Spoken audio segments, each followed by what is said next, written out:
Hello, and welcome to ShePack Unleashed. I'm one of your hosts, Tanya. I'm Nichole. Welcome to your weekly dose of candid discussion and the pursuit of finding your tribe in this journey of motherhood, womanhood, and sisterhood. I'm Ashley. Join us as we leave no stone unturned. In each episode, we have heart-to-heart conversations that aim to challenge and empower one another. I'm Jenny. No more waiting. ShePack Unleashed begins now.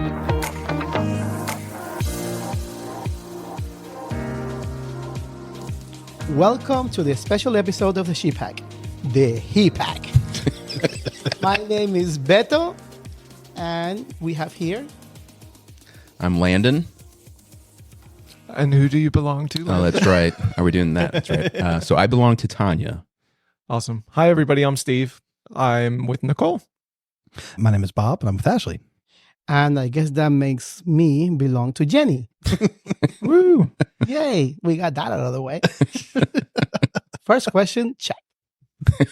We're doing so good at this podcast stuff. We're great. We're killing it. Doing a real good job. We're really smooth. That's really right. smooth. Nice. Okay, So what are we here to talk about today, Beto? Okay, so today we're here to talk about when... Okay, first question.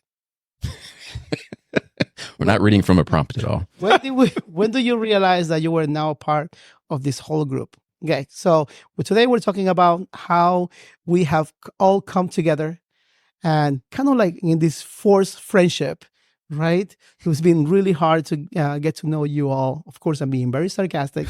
Okay? As our wives have become really good friends with each other, basically established this sisterhood among them. So let's hear it. Yeah, so we want to talk about, when did we realize we were part of this whole group in the first place, right? So, Yeah. I mean, for me, the relationships that Nichole had built over time, like they sort of evolved over time, right? I mean, she met Jenny in the neighborhood that we used to live in through mutual friends, which I think was Ashley. Is that how it happened? I think so. I think they all met together on a toddler baby walk. I think when Nichole was still pregnant. That could very well be. Yeah. That sounds She's right. involved in many activities, so that could be for sure. So, I mean, for me, it's like Nichole has a lot of friends. She does a lot of activities. So I think for me, I sort of let it feel itself out, right? See who she's going to be friends with long term. And also, I just try to, I don't schedule my own activities or anything. So I just go to whatever activities she's pre-scheduled. And over the years, obviously, we have crossed paths many times at this point. So Right. that for me, it was, group trips. Like we went to the mountains, we went to the cruise. It's like, okay, I'm here. This is our group now. Yeah, it felt pretty like I'm trying to pinpoint like the moment that we're part of it, but I don't. There is a particular moment. Maybe the beach house that we all went to That was kind of a solidifying factor. Just like, oh yeah, we're gonna do this kind of big trip with this group of people. I know there's a lot of other families there, but hanging with you guys was really nice and having kids that are similar aged, similar interest. I think that makes a difference, right? Too. So it's like the moms are friends, the kids are friends. Yeah. Why aren't the dads friends? No, I totally agree with you. I think for me, when I knew like the family that we kind of have now is going to stick around for a little bit, is when like 3 of the 4 of us were all neighbors, right? Mhm. And we all kind of simultaneously split off from that old neighborhood within like months of each other, just kind of like a mass exodus of our group. But like, That's true. it didn't break things down. So it wasn't just like a proximity thing anymore that was keeping us all together. It was very much, there was a deeper bond going on there. Like our kids were now becoming closer friends. We were getting closer. The girls were obviously a lot closer. So distance wasn't a wedge in between us. So it was, for me, that was like, yeah, these people are going to be around for a little while in our lives. What about you, Beto? For me, well, we have had several house parties, right? That we have all come to each other's houses and help each other moved, right? We have done that to each other and helping each other. So getting to know you guys little by little, then it was cool. I was a little shy, to warm up to everyone. I'm always like that, But I think that one time that I realized, okay, this is going to be our group. It was during the mountain trip because we had the chance to like talk to each other and get to know each other better. So that was cool. Yeah. I remember sitting around the fire pit there chatting. Yeah. That was good. I had a good time with that. And Friendsgivings. Friendsgiving. Oh, yeah. You know, Yeah. we can't leave that out either. I think sharing a meal with people is important. It's a good way to build a bond. Yeah. So, Oh, absolutely. And so many fun times had in those memories. I think the mountain trip is the first time like we all really hung out in an extended period with each other, other than like at these events that we were being invited to, like here or there. It's kind of hard when you're stuck inside of a house with somebody not to interact with them like that. Yeah. Yeah, and it was cool, like how we were taking turns cooking each day. So everybody has like a special meal that we were preparing for the group. Right. That was like, I love the barbecue. I was about to say, I remember that. barbecue, I forgot about that. It was fire. It was great. Yeah, Yeah. that's cool. And I don't know if at this point, like they actually planned it on, if I leave it up to Jenny, she probably did plan it to have us all in a mountain in the middle of nowhere with nobody else to talk to. It's like, here, become friends. It was a secret plot to that whole trip. Yeah. I think It so. all felt pretty, natural and organic, like just thinking about how, we do get together for parties and things like that. It's just, just feels like we've known each other for a lot longer than, we really have. So Yeah. it's been nice. Yeah, absolutely. Yeah. Can we take a quick detour? And how would you label yourself? Would you label yourself as introverted or extroverted, and why? Let's start with you, Bob. I like this detour. I'm very much an introverted extrovert. So I can come across very extroverted. Like a lot of people at work know me as extroverted, or in like social situations, I try to be extroverted, but I would love to sit at my home on my couch by myself and recharge, or in like a smaller setting. So very much fall in that line of that introverted extrovert. Yeah, I am 100% with you. Like I can appear to be extroverted. I can have extroverted conversations, but at the same time, I'm definitely an introvert at heart. I'm mostly extroverted in my professional life, right? Building business, building relationships there. I do devote a lot of my time to that. But admittedly, in my personal life, I'm very much introverted. Like I like to be at my house. My neighbors make jokes like that I'm within my bubble, and like I don't really leave my bubble. And most of the time I'm in sweatpants anyway, so I'm in the right place. So what about you, Landon? I mean, I think I'm introverted. I like going out and doing things, like going to concerts and things like that. I don't know if that's considered extrovert, but like you, Bob, I'm, introverted, extroverted, can, turn it on if I need to, Right. Don't feel too uncomfortable in those situations when I need to. But, I think more on the lines of being an introverted person for sure. Yeah, that's fair. And then, Beto, there's a reason I saved you for the end. What is your self-labeling? Well, I think that I am an extrovert at heart.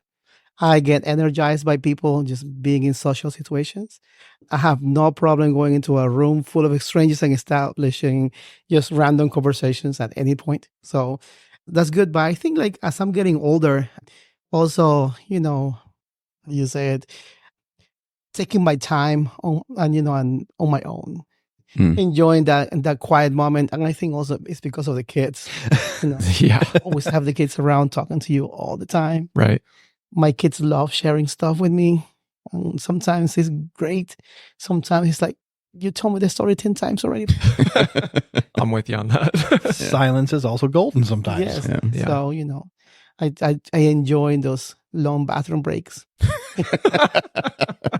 That's not Pure true. silence. Yeah, the silence. Till the knocking comes. Yes. Or the little hand under the door.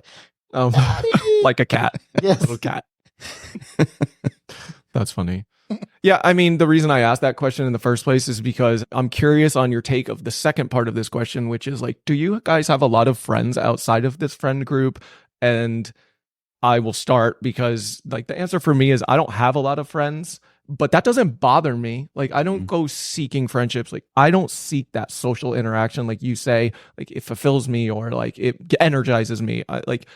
For me, I don't feel that way. So I don't hold a lot of friends outside of business relationships or like what I do in my professional life. So I'm just curious, like, what's your take after the answer that you gave, like, do you guys have a lot of outside friend groups? I mean, yeah, I guess we have a couple different groups. I've been playing hockey with the same core group of guys for 20 plus years now since I've been out here. There's 4 to 5 guys that I still, that are still on the team that we still play together. So between that, played softball for a while with some of those same guys, but other friends and things like that. And then, yeah, I didn't live in the same neighborhood as you guys. So we have our own neighborhood, kind of pack that we run with that, early on, especially when the kids were a little bit younger, when the families weren't as busy, we hung out quite often, pretty much at least once a month, maybe a lot more. Our backyard connects to our good friends right next door. So within 6 months of knowing that family, my buddy ended up ripping a hole in the fence and putting in a gate so that we could just go between our backyards. And so, yeah, so we have a couple core groups, but it's not like, it's not like you're saying, or, like Beto's saying, like I don't go seek it out. It's just naturally has happened, just being part of sports or part of a neighborhood. But, Tanya's a lot more, she would say she's probably introverted too, but she's probably a little more outgoing when it comes to that kind of stuff. Sure. Yeah. I mean, team sport, easy way to meet people, right? And for me, like, my sport of choice is singles tennis. So. Over to you, Beto. What about you? I mean, you must come across a ton of people with the dance and all the activities. I do have a lot of acquaintances. Okay. A lot of people that know me, right? Mm-hmm. And a lot of people that I know, and a lot of more people that I pretend to know. Because it's hard. I mean, I come across hundreds of people sometimes a week, and also, it's kind of like, I don't want to sound, a little. ¿Cómo se dice? ¿Cómo se dice? No, that's not going to work with any of us. Like snobbish. Yeah. Snobbish. Okay. But in this, I'm like a local celebrity. Like, a lot of people know me in this area, and I saw that. I felt like we were in the presence of royalty the time we went out dancing with you. And we walk in and everybody's coming up to Beto and shaking his hand and passing envelopes to him with money. Every Tuesday, everybody's coming to see Beto. I swear. Yeah. But so it's kind of, a lot of people know me. So it's kind of like hard for me to establish close relationships with everybody. Yeah. So I'm also very careful because I had been burned a few times with some people taking advantage of me or my status. So I'm kind of like a little reserved when it comes to who I let people within my circle. So there's a lot of people that I know and know me, but not a lot of people that are in my circle. But you guys are in my circle. Well, I'm glad to be here. Yeah, to build off that, like you, Steve, I don't really seek those kinds of friendships out. I don't have a lot of close relationships outside of like this group here. I don't have like organized sports that I go out and do either, or singles tennis. Although I take dance lessons with Beto every week and starting to make some relationships with the same kind of people that are coming to classes and doing that. So that's been nice to kind of meet people and go through that way. But it's a lot different than having like a close like bestie.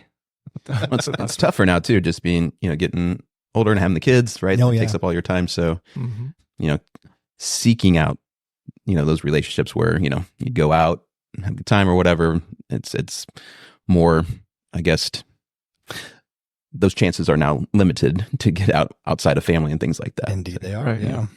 Yeah, that's true. I mean, to be fair, I'm perfectly happy playing soccer with my kid or drawing or coloring or playing video games or, there's plenty of activities I do with my kids that fulfill that need for me. So I don't, I'm good. I'm happy. Yeah. Well, in a way, it's healthy to be a friend with your kid. It's a good kind of friendship, not the kind of like equal friendship where you're kind of passive and letting them do whatever you want. Right. Like, let's go make mischief together. I mean, sometimes. Let's TP that house.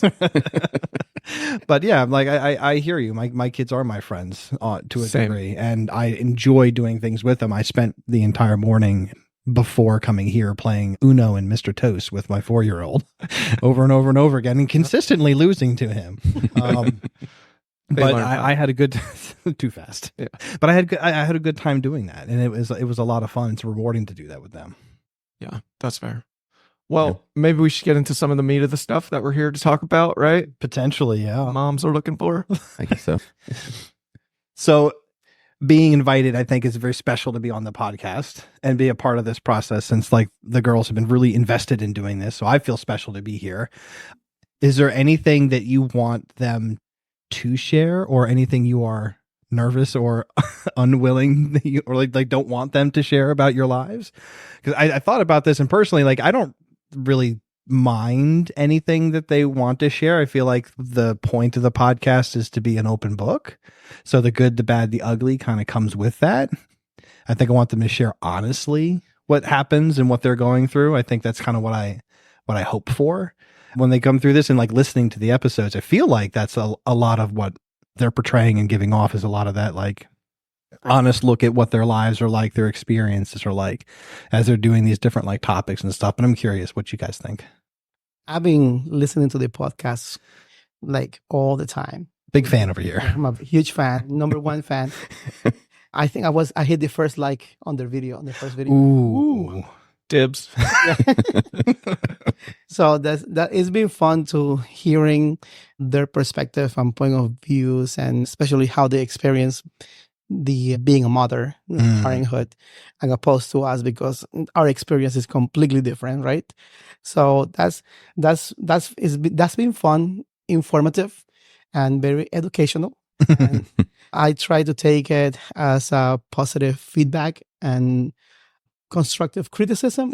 And I think the girls, they are doing a great job and keeping everything positive and politically correct with everything, and also being honest about it, which is cool. You know, it just humanizes them and the message that they're portraying in the podcast, which is cool. And also, you know, we're people. You know, we have our flaws. We have the things that we do good, the things where we excel, and then the thing that we do really bad, like long breaks in the bathroom. I think for me, to your question, the very first thing I thought of was like, have you guys ever seen 8 Mile? And they do the rap battle. Yeah. And he's like, the way that I'm going to win this battle is I'm just going to lay it all out about myself so that they can't say anything bad. So like, I'm introverted and I like video. No, honestly, I agree. I want them to be honest. I don't mind, you know, having Nichole come on a podcast and talk about me. It doesn't bother me. I feel like I try to be a good person. So I try to imagine like, what's the worst thing she could say about me? And I just like, there's nothing, like, there's no secret. There's nothing there that I'm not willing to share. Mm-hmm. So I may not share it personally with people just because of my introverted nature, but I don't really mind if she talks about me or our relationship or our kids or the businesses. Like, it doesn't bother me. It's fine. I think people are curious, and it's okay to be curious. There's no problems with that. So yeah, I'm with you.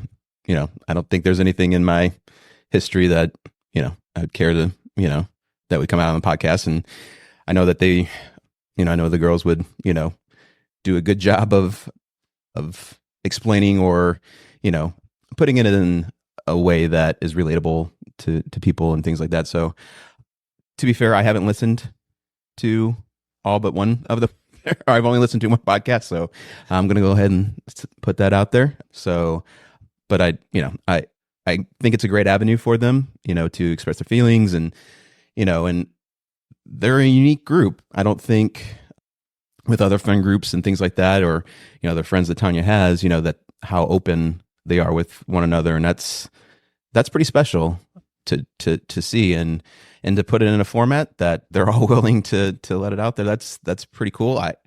I wouldn't normally do this, you know. I mean, I love making videos and things like that, you know, with Ryan, and you know, have a bit of a video background and doing all that stuff, but, you know, sitting here and expressing my life and things like that is not me. I like to joke around more and not really dig into things. So like what they have is definitely pretty special, you know, in a friendship. You know, you don't see that. You know, usually if somebody says something about somebody, you know, you don't talk to them for, you know, a couple months or whatever, or that, right, you know, that friendship is toast or whatever. But they're all very open and honest with one another, and it seems to work for them. they all have this very special friendship. Mhm. That I remember when I saw all four of them together at the same time. I think it was at my house when they were doing their nails, like whatever that Manny Monday. Manny Monday. Manny Monday. I remember Manny I remember Monday. that too. Yeah. And one time I hang out, and it was hilarious just to be that that flea on the wall and just listening to their conversations. Then later on, I met all of you guys when we were at the mountain house, and I told Yeti, it's like this is like a sitcom. Like, I swear, like, this is so hilarious. Like, everybody has their own approaches to life and their own way that they look at things, and their own humor and their own kinks and so forth. Yeah. And I was like, we can make a show out of this. I don't know if that put the bug on They somebody's did ear or make not. a show out of it. They We're did. on it currently. You should get some royalties for that. Yeah, I know, I should. It was a couple years in the making. And I remember that I told Jenny, it's like, this is your she-wolf pack. And I started calling them that because I have watched that show. What is it called? The one that takes place in San Francisco with the Real world? the 8 Mile. all the twins and the three little girls. Full House? Yeah, Full House, yeah. So the Full House, that was the new show, Fuller House. Oh, yeah, the remake the right. remake. from a couple years ago. Yes. Yeah. And then they started calling each other, oh yeah, what is she-wolf pack? And they started going, woohoo, like that with their hands. So I watched that show, and this is when their friendship was, getting started. So I thought, Right. this is your she-wolf pack, because Jenny and I will watch that show, and she got that reference, and now it's the ShePack. Here we are. Yeah. Yo, I'm getting royalties for this. You should. I love that. I absolutely love that. Yeah, it's a very unique friendship that they all Yes. have. And I think that's what makes it so strong. I think that's what's brought them together so much. I think that's what's brought us together, all of our kids together, all of that. And I think that's a nice segue into what we touched on a little bit. But we've taken a bunch of group trips together now at this point. We went to the mountains together. We went to a big-ass beach house together. And we went on a cruise together. I'm just curious, of those trips, which was your favorite that we've taken together? Because they all brought us all closer together, and it's so interesting to travel with people and see what you learn from others when you're traveling with them, because we all kind of handle our children a little bit different when we're mobile like that. We bring different stuff. We kind of approach it differently, and it's kind of cool to see that. But I'm curious, like, what was your favorite one? I think the mountain trip was probably my favorite. I mean, the cruise was cool since the kids were a little bit older, we got to do a lot of stuff on the boat together. But I like the quieter, moments and being able to sit around the table and play games with you guys. Really enjoy that part of hanging out and then having the kids just be close and doing their own thing too. And so I think that was a little more intimate, just hanging with you guys versus that beach house was awesome, and there's a ton of people, right? And had a great time there too. But yeah, I think just the smaller group and being able to just sit around, have some drinks and play some card games is more my speed. Okay. For me, it was the cruise. Okay. The reason it wasn't the beach house for me is because Nichole was the coordinator of that trip. There was many people there, and they all had questions and things they needed help with, and she did not enjoy herself. So she was kind of miserable on that trip, to be honest with you. So that's not my first choice. The cruise I liked because, first of all, I like unlimited food. So I can eat anything anytime I want. I didn't cook it and I didn't clean it. And I do a lot of the cooking and cleaning here. So in this house. So it's nice to take a break from that. And the other thing for me is I am happy to come together in a common space during a day or an activity. But at the end, I want to go back to a private space, which is my cabin. Right. Yeah. I want to be able to disconnect from all people. And that's where my cabin is. That's what my cabin did. So for me, it's like a perfect mix where we're always together. We're all on the boat. We're going to do some activities together, some activities separately. And then at the end of the day, everybody gets to go back to their own private space. So it's kind of, that's my preference. And we've been on a couple cruises, and I always feel the same way about that. That speaks to the introvert in you. Exactly. There's no surprises here with me. If you understand who I am and what my personality is like, it's like the story makes sense, So Steve's looking forward to getting back to his cabin instead of hanging out with us on the next Christmas. Okay, got it. And adjourned. I think for me, it was most likely the cabin, because I like to cook. And I think cooking is like part of like growing a growing friendship, and just getting to know each other, you sharing something and being able to like cook for you guys. I think it was cool. Like, so like, here's part of my culture and like part of my house, like taste it, kind of weird, in a weird way. And also eating the food that you guys in the barbecue. I guess I'm gonna have to share the recipe on the podcast, even though it's not my. If he shares his royalties, you can share the There we go. Yeah. No, yeah, the food part too. Yeah, definitely enjoy cooking too, and enjoying whatever other people cook for us as well. That's yeah. So I just wanted to quickly revisit something you said. I didn't get a chance to comment about it, but you said you've only listened to one podcast episode. Okay, yeah. You're one ahead of me. So I just want to be honest about that. Like, I also, like, I did say I don't really care if they come, if Nichole comes on and talks about me, that's fine. It doesn't really bother me. But I also have like a don't ask, don't tell kind of a mentality too. Like, I don't know what you're saying, but like, she and I are very different people. Our brains are polar opposites, and it works for us. She has strengths where I have weaknesses, and vice versa. So like, that's one of the reasons that we're good when we run a business together. It's like, I'll focus on these things, you focus on these things, and it works. It meshes for us. So, but that being said, like, there's a lot of things that we just, not fundamentally, like all the fundamentals and the morals we agree on, and it makes our marriage work and our friendship work. But like, she just has such this different wavelength than me. Like, if I say red, she says blue, like, so for me, I'm like, say what you want, but I'm not sure I want to know, like, go ahead. I trust you. I know that we respect each other, and whatever you say is fine. But at the same time, I'm like, I'm not like looking to hear it either. So I just wanted to revisit that because I don't know. I just felt like I wanted to be honest about that. Like, I haven't seen the podcast, I haven't heard it. I know you've seen more of them than anybody. You've seen a bunch of them, right? And you've seen one of them. So and I haven't listened or watched them. Not, it's not that I don't want to, or don't want to hear anything. It's just I think it's some of it's out of laziness. Some of it's that I just don't listen to a lot of podcasts either. But yeah, I wouldn't. Oh, I don't know. I was going to go with that. So I think that's fair. Yeah. I mean, it's like, it's totally fine to differentiate or distinguish like why you haven't listened, or, and we can have different reasons for that. I think that's fine. And I mean, let's be real. Sometimes I'm right over there in that office and like, they're recording podcasts. Like, I've got my headphones on, they got their headphones on, and it's like, okay, talk about whatever you're talking about, doesn't bother me. So there is something that you mentioned about how different Nichole is. Yes. You. Is that true for everybody? Is your spouse different? Oh, good question. Yeah, no, yeah, very much so. Actually, very much so. Our brains work totally different. Like, she's got ADHD and like does these like mind games of pulling all of the like different data points together and drawing all of these like similarities and coincidences. Like, she'll pull everything together where I'm like, what?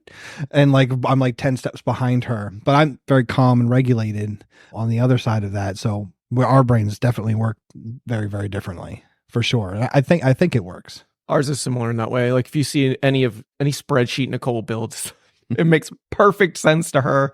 But it's like, anybody looking at it, you're like, what happened here? So yeah, I get that. I agree with that. I want to say Tanya and I are completely different. She's definitely much more organized and structured, planning wise. And I do an organized kind of guy, but definitely not to the degree that Tanya is, scheduling, keeping up with Ryan stuff. And, she's definitely on point with all of that, and appreciate that of her. And so, but, I don't think we're too polar opposite when it comes to a lot of things. We have a lot of similar tastes and, and outlooks on things. And so, yeah, I don't think we're too opposite in that regard. So sometimes I try to see if this is like a male-female thing, personality thing. And then when I was going to business school, I found this online tool called the Hofstede Cultural Dimensions. So it has like shows you like 6 different categories of how different cultures are. Like, how can you divide them and analyze them like that? So when you compare the US to the Ecuadorian culture, they're like opposite, completely opposite. Like, for instance, one is like in Ecuador, we are more of like a collectivist society, where that means that we don't think as a we, but we think more like we think more like as a we instead of an I. So if I want to do something, how is this gonna affect the community before I actually do it? Right. And well, in the US, it's more like an I. How is this going to affect me personally first before you think about what affects the rest? Right. So that and there's a couple of different things. When I showed this to Jenny, it's like, this is why we're different, right? This is why we have all these arguments. Because one time she let me plan a vacation and we went to Ecuador. And she asked me, okay, so we're leaving next week. What's the plan? I'm like, I got the plane tickets. That's the plan. Where are we staying? I guess with someone from my family. And then what are we doing when we get there? Well, I have my cousin that has his uncle, and then a friend of a friend that knows this place. And that was the very general plan. Nothing is specific, right? It'll all be fine. Yeah, it'll be fine. He said, what are we gonna eat? Stuff, food. But it was a great vacation. Again, it was completely different of what she had ever experienced, because she's also a planner. She has all these lists everywhere, and she has like by hour. Like when we used to go on vacation at first, it was like, okay, at this hour we're gonna do this hour we're gonna do that, and then we need to rush so we can make it to the third thing that we have to do. And I was like, no, this is exhausting for me. So we have to kind of like, we have come to like an agreement that we have to like lax time between things. Or like things that we can just do whatever we feel like, which is great. Some compromises. Yeah. So we have come to that conclusion of how we approach life, and I'm using vacation as an example. But she's like a very much organized, and just like, well, I'm up today. Let's see what happens today. Right. So, yeah. Nicole's a planner too. Like, she likes to plan everything, especially on a trip. Yeah. And for me, I'm like, build in break days. Make sure there's a nothing day. So I feel you with that. Yeah, I hear you, because I'm very much similar. I'd love to just like go with the flow, but like 3 of the 4 of us have wild ADHD and can't do that. so like, I like on vacations, like it feels almost like I used to be a classroom teacher. It feels like putting together like a classroom itinerary of like, we're going to do this at 8 and this at 9:30 and we'll do this at 10. But like, that's how we end up having fun, is because there's that predictability where like not only Ashley, but the children know like, yeah, we're going to be able to go to the pool this morning and the arcade this afternoon and go to the room for like an hour of downtime and like at 4, like stuff like that. But it's definitely not my, and not how I took vacations growing up either. We used to do trips with my dad a lot, and he would be very much the same. Like, yeah, we'll just do whatever. Which is incredibly frustrating now to try and plan trips with him. It's like, I can't just do whatever, man. Right. Like, I got work and children. So like, we need to do some structured planning here. But that's interesting. Can we switch topics? I have another question for you guys. Yeah. Okay. This could be our last topic, but I'm curious. And you guys might already know the answer to this, and I don't know, but like, I don't know if the ShePack did any sort of episode around parenting styles, strengths of each parent, and like roles and responsibilities of each parent. So I'm curious how it works in your families. Like for my family, I guess I'll just start, right? So for my family, like we definitely have a split in responsibilities. We found one thing that works really well for us is to do time splits, meaning like I'm not really a morning person. I don't like to get up early. I like to sleep. If I don't get 8 hours of sleep, I cannot function. So I need sleep. And so for me, like Nichole gets up in the morning and she does like breakfast, school, like gets the kids to school in the morning and stuff like that. Now on the weekends when I get up, I cook breakfast for the family and everything, but like I take my time to get up. So for me, she's doing the thing in the morning, and then I'm the afternoon evening person. So we'll split who cooks dinner. Yeah. So sometimes it's her, sometimes it's me, but I'm the bedtime routine person too. So we do stories together, or we pick an activity. Like, so if it's drawing or coloring or reading stories, like they'll pick books and we'll read our books, or, it kind of depends. Cole is really I don't want to read books person. I want to do a different activity, like play keep it up with a balloon or something. Last time I did that, I almost broke my wrist. But but like that's our responsibility split happens there. And then we split for other things, like taking the kids to sports or an activity. Like sometimes her, sometimes it's me. So we do try to do 50-50 partnership on all of the roles and responsibilities within our house. And even when it comes to our kids, and our 50-50 split with the kids is like morning and afternoon for the most part. But I'm curious to see how it works in your family. Like, right now in the season of life that Ashley and I are currently in, I do a lot with the kids. Her job's super demanding at the moment and requires a lot longer hours than mine. So I'm up with the kids in the morning, doing breakfast, getting them out the door. And granted, she will take them physically to school because like my work day starts at like 7 a.m. Oh. But I'm done by like 3:30. So by the time they're getting home from school, I can be on for homework.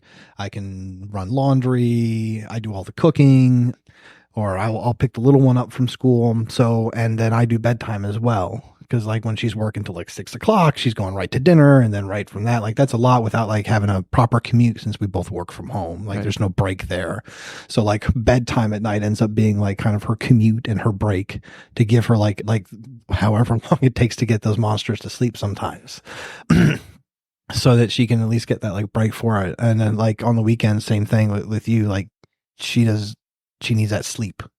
She needs to get like that X number of sleep or she can't function or be good for anybody. So like we're up playing games in the morning, things like that. So I find I'm facilitating a lot of like the like connection time with us, like very intentional, like let's all get together and make sure that they're reading Harry Potter right now. So like after dinner or while I'm doing like dishes and like downstairs cleaning up after that and make sure that they've got like the 30-40 minutes to read like a chapter of Harry Potter together. So they're spending time together and making sure she's getting that time with the kids, but she facilitates a lot of her stuff. Like she's the money manager in our house. She's like paying the bills. She's like working all that side of things. So like the split that we have where I'm a lot more hands-on on things, she's doing a lot more of like the mental labor for the family right now, especially with the work that she's got going on. So that's kind of the split that we currently have.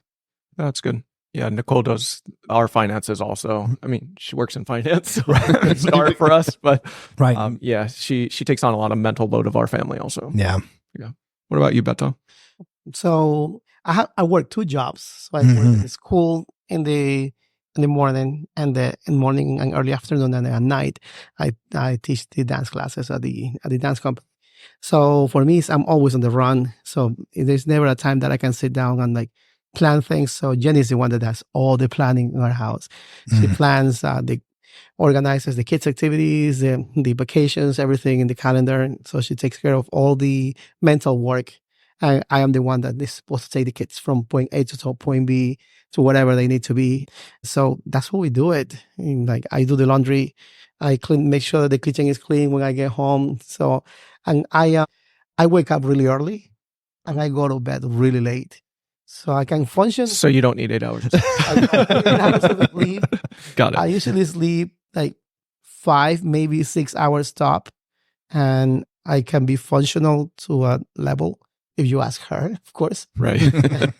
But yeah, so I try to take care of the kids in the morning, make sure that they're ready to go to school.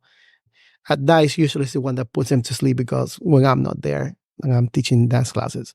So yeah, it's tough, man. Yeah, of course. Yeah. I don't think there's a right or wrong answer here, right? Yeah. I mean, it's just whatever works for your family. I think we have a pretty even split of responsibilities and duties, whatever you want to call them. There's no necessarily set schedule for like our morning routine or evening routine, depending on Tanya's work shifts fluctuate a bit. So like right now, I take gonna be taking Ryan to school, Monday, Wednesday, Fridays in the morning. But it splits on who feels like getting up early enough to get things ready. Tanya's been more the early riser for a while now, where I was getting up a little earlier before, but it's been a long stretch here where she's definitely the earlier riser. And so, but it's not like we have a, like you need to do this tomorrow. We don't have it written down or anything. It's just kind of like, sometimes it's how it feels like, hey, can you get up, and with Ryan and the dog, and I just want to sleep a little bit longer. So, and then our evening routines, again, it's pretty even split. I do a lot of cleaning around the house. But it's kind of one thing I enjoy doing. I do like cooking a lot. So I probably cook a little bit more than Tanya does. She's also loves to cook as well. So it's all pretty even, split, around responsibilities. She definitely, as far as, doctor's appointments and things like that, she's definitely taken the lead on that. And then, some of the like sports organizing and things like that. And, I signed them up for baseball, but like when it came to like the swim stuff, Tanya had that down to a T as far as scheduling what we need to do and where we need to be, and just followed her lead on that for sure.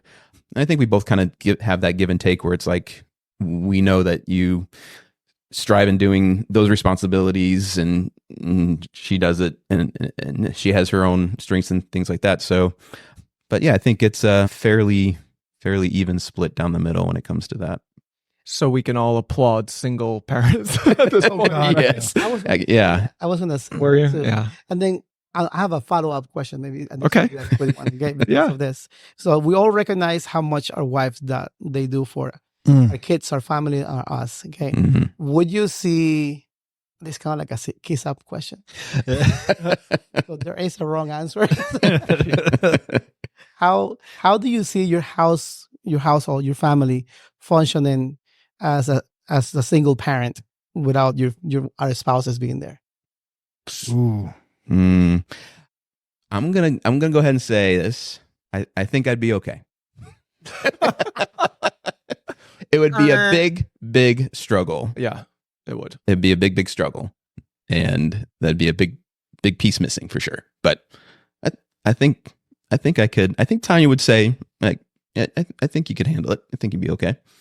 Yeah, I mean, I think I would also be okay, but there are parts of my household that would crumble. And what I mean is, like, I don't know a lot about our finances. I just try to make as much money as I can.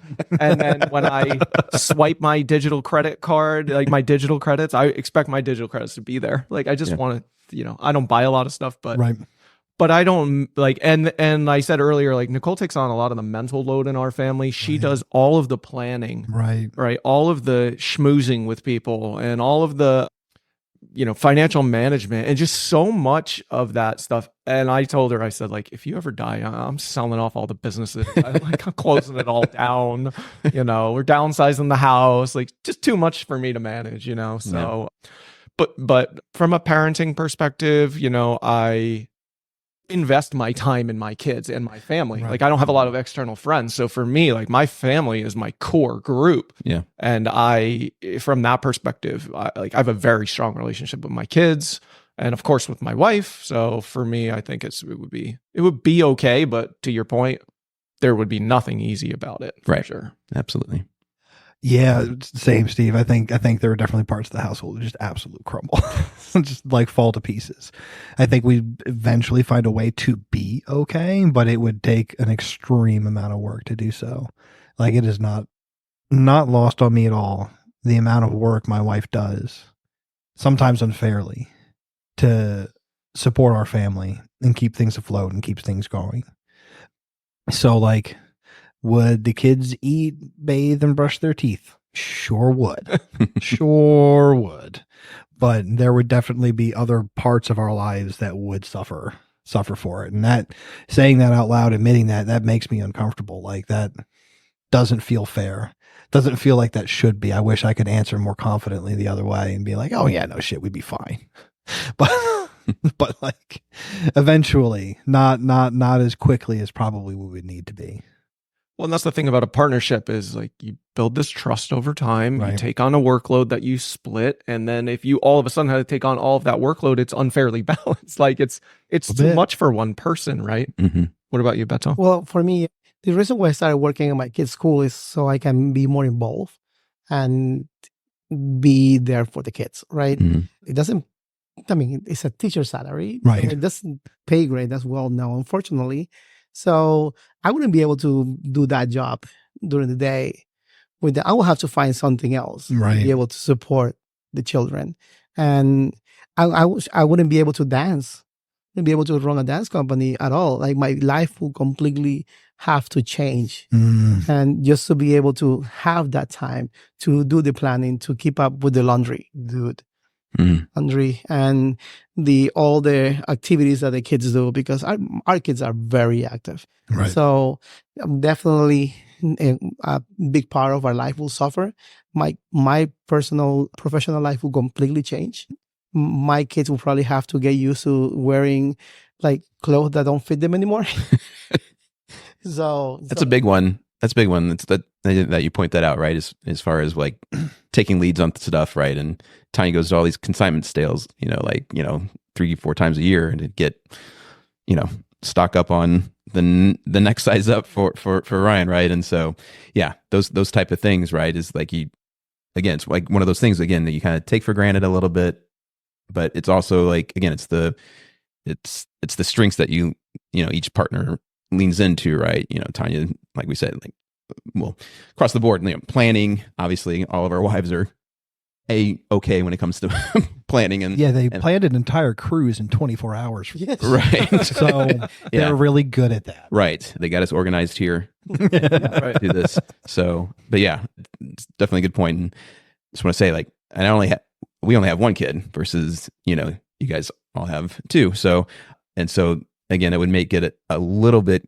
easier, to plan things out and things of that nature. And Ryan's also a little bit older now too, where it's obviously still a big responsibility, but he can do his own thing and he's got other friends and things that could support and, getting to the point now where he can do sleepovers and things like that, so it's, in that aspect, it's getting easier in those type of things, but it's never a cakewalk. The challenges change over yes, time. Yes. It never stops. Yeah. It never stops. Right. It's just going to be something different. It's always different. Until they're like 35. Yeah. I have my own challenges with my parents. They're still dealing with my shit. It is crazy, all of the different things that parenthood presents as the kids grow older, right? Mm-hmm. I'm glad that Cruz is 9. He will be 10 this year. And you can see how it's like his personality is changing. He's more responsible. He is a little more independent now. Yeah. And then Luna, she's 5. She's like, man, I'm old now. I can do my own things. Yo, I almost lost her the other day. I'm not proud of it. It's just that we were at the museum. I was doing a show there, and like packing up. My mom is supposed to hold her hand, but she kind of like loses her hand trying to help me pack. And then all of a sudden I turn around. It's like, "What is Luna?" And she's like, "I don't know. She was right here just a second ago." So Luna have gotten out of the museum and started going downstairs to the parking lot. No. Yes, where Jenny have walked with Cruz because Cruz was a little bit overwhelmed. He needed a break. So she have taken him down. So Luna was following her. And oh God. From what Jenny tells me, Luna was saying, he's like, I'm 5 now. I can do my own thing. I can feed myself breakfast. I can walk. Yeah. I can walk down to the car by myself. I can do this by myself. And she's like kind of like basically pep talking herself like to running away, right? No, it's called independence. Independent. I'm like, girl, you're only 5. Yeah. And then I was trying to explain that to her. And she's like, no. He's like, but I'm 5 now, Daddy. I'm a big girl. I'm like, you're not that big. The second kid gets exposed to the thing that the first kid got exposed for to sure. so much sooner. Yep. Yes. It's like I was setting up video game profiles for them the other day and like age restrictions and all the parental filtering and stuff. Right. And it's like I set Evan is 8. I set his profile up so he can play any games appropriate for age 9 and under. Right. So I don't have to do it when he turns 9. And then I was setting Cole's profile up and I was like 9 or under, like, because they're going to play games together. Right. And it's not like that's the only example, but I play a lot of video games. So for me, it came to me first, but it's a lot of stuff like that. That's just the second kid. You just like, you buckle up because you're going to get exposed. Yeah, sooner. for sure. Oh, that absolutely. Well, they went to the movies the other day with their grandparents and they ended up telling Nichole and I that they went into the wrong theater and they were seeing previews that were scary. Oh God. They went into the wrong movie. And the previews were like traumatizing, I guess. I don't know. Evan told me like, Dad, I closed my eyes and I covered my ears and like my head was down the whole time. So I didn't see it. Okay. Yeah. So my brothers, they're more open to whatever, allowing their kids to watch whatever they want. Mhm. So my mom usually babysits the kids a lot, right? So she was watching some movie with Cruz. It was the Avatar, like the water one. Yeah. Oh yeah. So of course there's some scary parts, and Cruz was kind of fine with it, but Luna was there watching too, and she told my mom, of course. They do. We're watching some They're very honest. scary stuff, Mom. And she was like, I cannot go to sleep. Oh I'm a man. girl. So yeah, Poor girl. definitely. So with that said, we're ready to finish it up. I think I so. think we should wrap it up. Okay. All right. Well, this wraps up this week's episode of, the special episode of the ShePack called the HePack episode. We hope you enjoyed getting to know us, the men behind the ShePack, and maybe we'll see you again. Maybe not. It's up to the lady. We'll see if we get invited back. Need to do a big joint 8 people podcast. Ooh. All the ladies. That will be. There's a long pause there when you said joint, so I was like, we're all gonna do a long joint. Not in this episode. Right. If you enjoyed today's episode, don't forget to subscribe so you never miss out on our future adventures. And if you want to stay connected and share your thoughts, you can find us on social media at ShePack Unleashed. Thank you for being part of our pack. This is Landon, Steve, Beto, Bob signing off. Stay wild and fierce.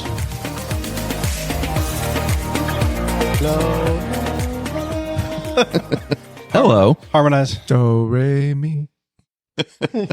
They will murder us. None of us will make it home tonight. Okay, you guys ready?